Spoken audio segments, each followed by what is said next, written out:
Araw-araw, inaaraw-araw daw sila ng mga congressman na i-bully dahil po dito sa gusto pong ipapasakas sa kanila ng Nung tinanong po siya kung parang binubully ba sila ng mga congressman, sabi po ni Angara, parang gano'n na nga po. Hindi ko alam kung bakit po kayo kinakayan-kayanan. Ngayon lang po, ngayong leadership nito ni Subiri at leadership ni Romualdez, kinakayanan-kayanan po kahit Ito po nga mga kababayan, bago natin ituloy ang video na ito, kung bago ka lang sa aking YouTube channel baka pwede makahingi ng like at subscribe at click mo na rin ang notification bell para updated ka sa aking nilalabas na bagong video. Salamat po. Okay, pag-usapan po natin, no? Pumalag na po ang mga senador. Ito po ang pahayag ni Angara. Araw-araw, inaaraw-araw daw sila ng mga congressman na i-bully dahil po dito sa gusto pong ipapasakas sa kanila ng mabilisan. Ito pong tinatawag nilang RBH6, no? Yung pong pagbabago sa economic provision ng Konstitusyon ng Pilipinas para makapagsimula na raw yung chacha. Sabi ni ito po ang sinabi ni Angara na siya po yung pinuno, no, ng nag-committee, subcommittee na anong tawag dito? Naghihiring po, no? Dito po sa charter change sa Senado, no? Particular, ito po siya po yung chairperson of Committee on Finance at siya po yung subcommittee on amendments, particular po dito sa amendments sa economic provision ng ating Constitution. Sabi ni Angara na sila po ay continuous sa pamamagitan po ng pagsasagawa halos araw-araw ng mga press conference nitong mga congressman ay continuous po yung pag-atake, no, saka si Sir Oliver Reyes. Ayan po si Sir Oliver Reyes, ayan po yung ating kasama na diyan sa Cebu, no? Yung mga taga Cebu po na makakadalo sa prayer rally, magkita-kita po tayo sa February 25. Okay. It will help going forward, pero sana pag nasagi kami, hindi naman pwedeng hindi kami sumagot. Self-defense lang yon, inherent right of every individual, every institution to defend themselves, sabi po ni Angara sa kanyang kapihan sa Senado. Hindi ba pag binubuli ka, hindi ka sasagot? Hindi naman pwede. Ako ang author ng Anti-Bullying Act sa House, Angara half jokingly. Okay. Nung tinanong po siya kung parang binubuli ba sila ng mga congressman, sabi po ni Angara, parang ganun na nga po. Kasi inaraw-araw sila eh. Hindi ba parang bully yun? Yan po yung sinabi ni Senator Angara.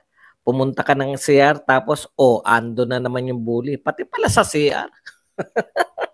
May congressman sa CR. Hindi ba parang inaaraw-araw kami? Parang guys, mag-break naman. Time out. Magtrabaho naman tayo. Yan po ang sinabi ni Angara, no, dito sa mga congressman. Alam nyo, minsan, di ba, yung mga bully, binubuli po niyan yung mga baban-ban-ban-ban din eh. Ngayon ko lang po narinig na yung Senado, no? Ngayon ko lang po narinig na yung Senado, sa totoo lang, ay binubuli ng mga congressman. Ito lang po, napakahina talaga ng liderato ng ating Senado ngayon. Never sa history po ng Senate na umaangal yung mga senador na binubuli sila ng mga congressman. Kung titignan nyo po, sa botong-boto na lang, pumapayag kayong bulihin kayo. Ang pinakakulelat na na senador, ang boto po niyan ay 15 million. Samantalang ito pong mga congressman, malaki na yung 200,000 na boto para sa kanila. Di po ba? Kaya hindi ko alam kung bakit po kayo kinakayan-kayanan. Ngayon lang po, ngayong leadership nito ni Subiri at leadership ni Romualdez, kinakayan-kayanan po. Kahit po yung mga pinakamalalakas na House of Representatives. Kahit po yung pinaka makapangyarihang mga speaker in the past, si Speaker Ramon Mitra at si Speaker Jose de Venecia, hindi ko po nabalitaan na binuli yung mga yung mga senador eh. Okay. So, ang sinasabi po ng mga senado, mas maganda raw yung ginagawa nila kahit nababagalan yung mga congressman, no? Na transparent. Oy, thank you very much kay Mami Len Kitchen na nagbigay sa atin ng 100 pesos na pangkape. Transparent po yung ginagawa ng Senado na hearing, no? Nalalaman po ng mga tao, naririnig natin kung ano yung mga gusto nilang baguhin. Kaya po mas maganda raw yun kaysa sa palihim na wala ngang umaamin sa mga congressman na People's Initiative, no? Okay. Sa kaugnay na balita, sinabi naman po ni Senator Chis Escudero na hindi po pwedeng questionin anong otoridad ninyo. Di ba? Sabi ni Chis Escudero, ano ang otoridad ninyo sa amin? No? Hindi nyo kami pwedeng utos-utusan kung ano ang gagawin namin sa Senado. No? Kung kami naghihiring pa, maghintay kayo. At ito pa ang balik ni Escudero, no? Bakit hindi kayo lumantad na kayo ang nasa likod? O basahin natin, mas maganda na baka sabihin nyo. Ito sabi ni Escudero, why don't they come out in the open? Be accountable and admit to the public that they are truly the ones behind this peking People's Initiative instead of doing a striptease. Di ba? Tinawag po niya yung unti-unting paghuhubad, striptease. Itong ginagawa nila, bakit striptease? O eto po, pinaliwanag ni Chis Escudero. Nung una daw, sabi nila, wala silang kinalaman. Then, sumunod na sinabi nila ay facilitator, but not orchestrator. Yan ha. Una daw, walang kinalaman. Ikalawa, facilitator lang sila. And now, they have the nerve to say, titigil namin ang PI pag pinasa nilang RB86. So, ibig sabihin, sabi ni Escudero, talagang may kinalaman sila dito, no? Okay. At sinabi pa ni Escudero, hindi po pwede na yung mga tao na nakatira sa salamin na bahay, glass house, should not throw stones. Dapat. Huwag kang mambabato sa madaling salita. Huwag kang mambabato kung nakatira ka sa salamin na bahay. Dahil pag binato ka, barag-barag yung bahay mo. Okay.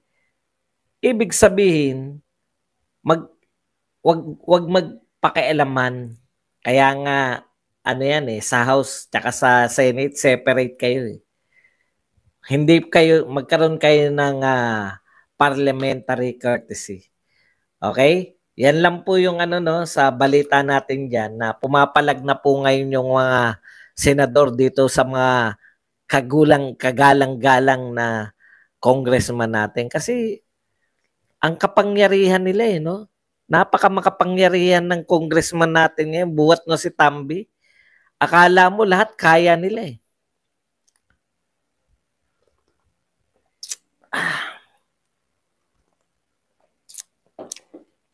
Akala mo, sila yung pinakamakapangyarihang mga tao ngayon sa buong mundo. Okay, punta na po tayo rito sa kay Mike Abe. Napanood ko lang, ayaw ko na sana talakayin itong mga vlogger, kaya lang hindi ko pumapalampas no? Na sinasabi ni Mike Abe na binabanatan niya yung PNP spokesperson si Colonel Jean. Ano na nga apelyido ni Colonel Jean? Pahardo. No?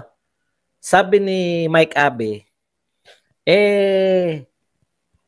bakit daw nagsasalita ng tapos itong si Colonel Jean Pahardo na nagsabi po siya na kahit daw maglabas ang ICC ng warrant of arrest ay hindi nila ipapatupad, hindi nila aarestuhin itong si dating Pangulong Duterte.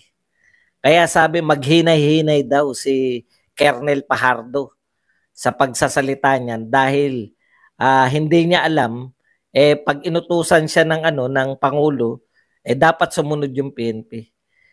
Ito po talaga nahihiwagaan ako. Dalawa lang po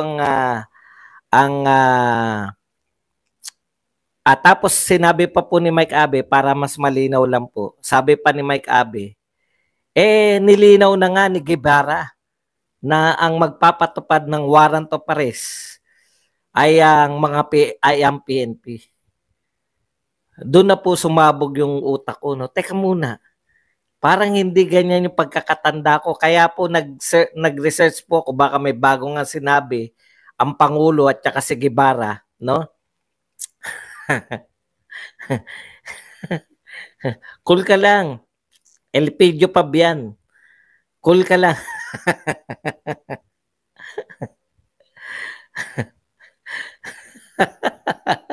May galit na galit dito. Okay. Ito po, sabi po ni Mike Abe, no? Yun na nga, no? Dapat daw nagdadahan-dahan yung PNP spokes kasi baka hindi niya na mabaw. Parang gano'n, no? Yung bakit daw pinangungunahan ng PNP yung Pangulo ng Pilipinas samantalang pag nag-utos yung Pangulo ng Pilipinas ay susunod. Talagang hindi niya. Dalawa po yung hinala ko dyan, no? Is either fake news si Mike Abe sa sinasabi niya na yung PNP ay uutusan para dakpin si Digong kung may ICC warrant of arrest or hindi niya talaga nauunawaan. No? Ako, hindi siya fake news. Hindi niya lang talaga nauunawaan ang mga pahayag. Ililinaw ko lang po wala pa rin pong pagbabago. Okay, tinignan natin, no? Yung sinasabi ni Jean Fajardo, tama po 'yun. Nagpahayag po si Jean Fajardo si Colonel Jean Fajardo na kung sakali na i-issue ng warrant of arrest ang ICC, hindi nila ipapatupad. No? Malinaw po yan dahil usapin to ng jurisdiction. Usapin po to ng jurisdiction, usapin po to ng pagsasarili ng Pilipinas at walang jurisdiction sa kanila yung ICC. Okay, ikalawa. Ito po ay nakabatay sa pag-uutos ni Pangulong Marcos, no? Na paulit-ulit na nga, 'di ba? Sabi na nga ni Pangulong Marcos, walang jurisdiction ang ICC. Pwede silang pumasok dito, pero pangkaraniwang tao hindi makikipagtulungan. Parang hindi yata nauunawaan to ni Mike Abe. Hindi makikipagtulungan. Tama yan, makinig kayo yung mga fans ni Mike Abe para nauunawaan nyo yung hindi maunawaan ng hinahangaan nyo. No? Hindi makikipagtulungan ang mga ahensya ng gobyerno sa ICC. Sino nagsabi niyan? Si Maudigs ba? Si Digong ba? Hindi. Si Pangulong Marcos. Kung nagustuhan mo ang ganitong video, huwag kalimutan ang magkomento kung ano ang saloobin mo. Salamat po.